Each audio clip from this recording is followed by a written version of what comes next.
Salam, mən tarix müəllimi Bəhruz Baba. Bugünkü mövzumuz ümumi tarixdən Avropada reformasiya və Avropada 30 illik müharibə mövzusudur. Reformasiya hərəkatı Almaniyada başlamışdı. Reformasiya hərəkatının rəhbəri Martin Luther idi. Martin Lutherin 95 tezisini kilsə qapılarına asması nəticəsində reformasiya hərəkatı başladı. Almaniyada başlayan reformasiya hərəkatı Avropanın digər ölkələrinə də yayıldı. Reformasiya sözünün mənası yeniləmək, nizamlamaq, islahat deməkdir. Reformasiyanın baş verdiyi ölkələrdən biri də İngiltərə idi. İngiltərədə reformasiya hərəkatı kral və papa arasında narazılıq əsasında baş vermişdi. Bunlar arasında narazılıq baş verdi və beləliklə İngiltərədə də parlament də mövcud idi. İngiltərədə parlament 1265-ci ildə fəaliyyətə başlamışdı və İngiltərə parlamentinin köməyi ilə artıq kral qalib gəldi. Kral reformasiya hərəkatında artıq papaya qalib gələ bildi və beləliklə İngiltərədə katolik və protestantlığın birləşməsi nəticəsində yeni bir kilsə meydana gəldi. Bu təriqət adlandırılırdı Anglikan təriqəti. 16-cı əsrin birinci yarısında Tudorlar sülaləsinin hakimiyyəti dövründə artıq Anglikan kilsəsi rəsmi dövlət kilsəsi elan edildi və bunun nəticəsində artıq Anglikan kilsəsinə papa yox, kral özü rəhbərlik edirdi. Bu dövrdə monastır mülklərinin zədəcanlara satılması artıq kral hakimiyyətini İngiltərədə daha da gücləndirdi. Reformasiya qalib gəlməsinə baxmayaraq İngiltərədə parlamentdə özünün varlığını qoruyub saxlaya bilmişdi. Bu dövrdə İngiltərə ilə yanaşı Fransada reformasiya hərəkatı baş vermişdi. Fransadakı reformasiya hərəkatının rəhbəri Jean Calvin idi. Jean Calvin də protestantlıq məzhəblərindən birini müdafiə edirdi. Jean Calvinin özünə məxsus fikirləri vardı. O, dövlət, kilsə, əxlaq və dinlə bağlı özünə məxsus fikirləri müdafiə edirdi. Onun yaratdığı kilsə Kalvinizm kilsəsi adlandırılırdı. Kalvinizm israfçılığın əleyhinə çıxırdı. Baha və dəbdəbəli başa gələn kilsə mərasimlərinin əleyhinə çıxırdı. Rəqsə qarşı çıxırdı, əyləncəyə qarşı çıxırdı. Ümumiyyətlə, Kalvinizm bu dövrdə dövlətdən çox bir sıra ictimai qrupların və yenicə meydana gələn burjuaziyanın mənafeyinə uyğun idi. 16-cı əsrin sonlarında artıq Kalvinizm Fransada rəsmi dövlət etiqadlarından, katolikliklə yanaşı rəsmi dövlət etiqadlarından biri elan edildi. Bu dövrdə Papa reformasiyaya qarşı da mübarizə aparırdı. Papanın reformasiyaya qarşı mübarizəsi əks reformasiya adlandırılırdı. Bu dövrdə Papanın qərarlarına əməl etməyənlər cəzalandırılırdı. Onlara qarşı qırğınlar həyata keçirilirdi. Onlar tonqalda yandırılırdı. Bu dövrdə qadağan edilmiş kitabların siyahısı müəyyən edildi və bu qadağan edilmiş kitabların hər biri yandırıldı. Bu dövrdə artıq reformasiya qalib gəlmək üçün Papa məhkəmələri və İsa cəmiyyətləri də yaradıldı. Bu İsa cəmiyyətlərinə jezuitlər rəhbərlik edirdi. İsa cəmiyyətinin məktəbləri orta əsrlər dövründə Avropada ən yaxşı məktəblərdən hesab edilirdi. Hətta bunlar aldığı təhsil sayəsinə, intellektlərinə, savadlarına görə kral saraylarında ən yüksək vəzifələrə layiq görülürdülər. Bu dövrdə Papa öz rəqiblərinə qarşı qalib gəlmək üçün kütləvi qırğınlardan belə çəkinmirdi. Bu dövrdə ən kütləvi qırğınların baş verdiyi ərazilərdən biri Fransada Paris ərazisi olmuşdu.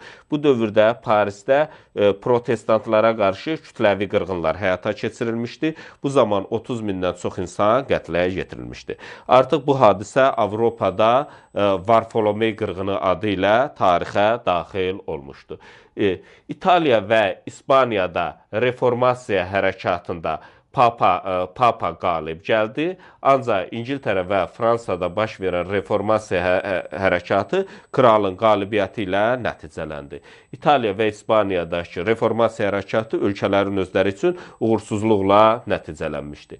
Reformasiya hərəkatının hansı nəticələri oldu? Reformasiya hərəkatının bir sıra nəticələri olub. Sosial, iqtisadi və mədəni nəticələri oldu, dini nəticələri oldu və siyasi nəticələri oldu. Reformasiya hərəkatının sosial sosial-iqtisadi nəticəsində artıq yeni bir sistem olan kapitalist sistemin əsası qoyuldu. Artıq təhsil kilsənin nəzarətindən çıxaraq dünyəvi xarakter almağa başladı. Artıq elmi araşdırmalar geniş şəkil aldı. Və reformasiyanın dini nəticələri nə idi? Kilsənin əsl niyyəti ortaya çıxdı. Dini qayda qanunlar tamamilə olmasa da kifayət qədər dəyişdirildi. Bu reformasiya nəticəsində katolik kilsəsi rəsmən parçalandı. Bilirik ki, xristian kilsəsi 1054-cü ildə parçalanmışdı. Xristian kilsəsi, katolik və pravoslav kilsəsinə, katolik kilsəsi isə 1555-ci ildə Auqsburq sazişinə əsasən rəsmən parçalandı. Katolikliklə yanaşı yeni yaranan kilsələri artıq protestant kilsələr adlandırırdılar. Bir sıra yeni kilsə və təriqətlər meydana gəldi. Məsələn, Anglikan kilsəsini, Calvin kilsəsini buna misal göstərmək olar. Siyasi nəticələr oldu. Almaniyada vətənpərvərlik duyğuları gücləndi. Almaniyada vətənpərvərlik duyğuları güclənsə də, Almaniyanın siyasi cəhətdən parçalanması prosesi sürətləndi. Almaniya ölkələrdə milli şuurun yaranması, milli dövlətlərin yaranması prinsipi ön plana çıxdı. Orta əsrlərdə hakim olan ideologiyaya sarsıdıcı zərbə vurdu. Dövlətin dinə tabeliyinə son qoyuldu. Artıq bu dövrdə yeni güclər meydana gəldi. Bu dövrdə yaranan yeni güclərdən artıq kral papaya qarşı istifadə edirdi. Lakin bəzən bu yeni güclər kralın özünə qarşı da çıxırdı. Artıq Avropada yeni yaranan kilsələri adlandırdılar protestant kilsəsi. Burada protestantlıq təriqətinin əsası qoyuldu. Protestantlıq sosial-iqtisadi sahədə də bir yeniliklərə gətirib çıxartdı. Lakin protestantlıq yeni iqtisadi prinsiplərə gətirib çıxartdı və bunun nəticəsində kapitalizm də yarandı. Kapitalizm xüsusi mülkiyyətə əsaslanan bazar münasibətdədir. Xüsusi mülkiyyətə əsaslanır və burada muzdulu əmək tətbiq edilməsi nəticəsində inkişaf edən yeni bazar münasibətləri nəzərdə tutulur. Lakin protestantlıq orta əsrlər dövründə qadınların cəmiyyətdəki mövqeyini dəyişmədi. Orta əsrlər dövründə dini müharibələr Avropada müharibələrə də gətirib çıxartdı. Bu müharibələr 30 illik müharibə adlanır. 30 illik müharibə 1618-1648-ci illəri əhatə edir. 30 illik müharibənin səbəbi nə idi? Katolik və protestantlar arasında gedən müharibə idi. Xarakteri dini müharibələrdir. 30 illik müharibə dini müharibələrin sonuncusuydu. Başlaması 1618-ci ildə başlamışdı. Müqəddəs Roma İmperiyası ərazisində protestantlara qarşı mübarizə adı altında başlamışdı. Lakin sonrakı dövrdə bu müharibəyə Avropanın bir çox dövlətləri qoşulmuşdu. İngiltərədən başqa demək olar ki, bütün dövlətlər bu müharibədə iştirak edirdi. Müqəddəs Roma İmperiyasının torpaqlarında gedirdi. Gedişatı əsasən gedişatında 3 Alman torpaqlarında gedirdi. 3 əsas dövlət mühüm rol oynayırdı. Müqəddəs Roma İmperiyası, İspaniya, bir də Fransa bu müharibənin gedişində mühüm rolu olmuşdu. Yeniliklər olmuşdu. 15-ci əsrdə meydana gələn tüfəng və daimi nizami silahlı ordudan istifadə etmişdi. Müharibə başa çatması nə vaxtı? Müharibə 1648-ci ildə Vestfaliya sülhü ilə başa çatmışdı. Müharibə bir sıra mühüm nəticələri də oldu. İngiltərədə vətəndaş müharibəsinə səbəb oldu. İngiltərədə vətəndaş müharibəsi, İspaniyada üsyanlara səbəb oldu. İspaniya ərazisində bu müharibənin gedişində üsyanlar baş verdi. Almaniyada siyasi dağınlığa səbəb oldu. Bu müharibənin gedişində ticarət dayandı. Ticarətin dayanması qarətçiliyin yaranmasına və həmçinin aclığın yaranmasına da səbəb oldu. Müharibədə artıq müharibənin gedişində Avropada üstünlük İspaniyadan Fransanın əlinə keçdi. müharibə Vestfaliya sülh konfransı ilə başa çatmış, Vestfaliya konfransı çağırılmışdı. Vestfaliya konfransı Avropada bu vaxta qədər çağırılmış ilk və ən böyük sülh konfransı olmuşdu. Burada dövlətlərarası münasibətlər sisteminin əsası qoyuldu. Suveren dövlətlərin bərabərliyi prinsipi də bu sülh konfransına əsasən meydana çıxmışdı.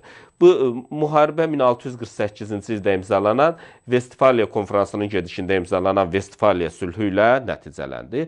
Müharibə nəticəsində Müqəddəs Roma İmperiyası ərazisində mövcud olan 300-dən çox dövlətin artıq dini azadlığı tanındı. Bu dövlətlərin dini azadlığı tanınsa da Almaniya ərazisində siyasi dağınlığa gətirib çıxartdı və siyasi dağınlığı da olması Almaniyanın müxtəlif knyazlıqlara, çoxlu knyazlıqlara parçalanması Almaniyanın geosiyasi mövqeyin əhəmiyyətli dərəcədə aşağı saldı.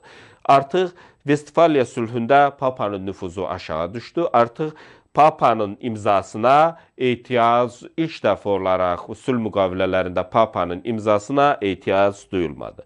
Avropada artıq dünyaviliyin yaranmasına gətirib çıxartdı. Bu 30 illik müharibədə Avropada sonuncu dini müharibə hesab edilir.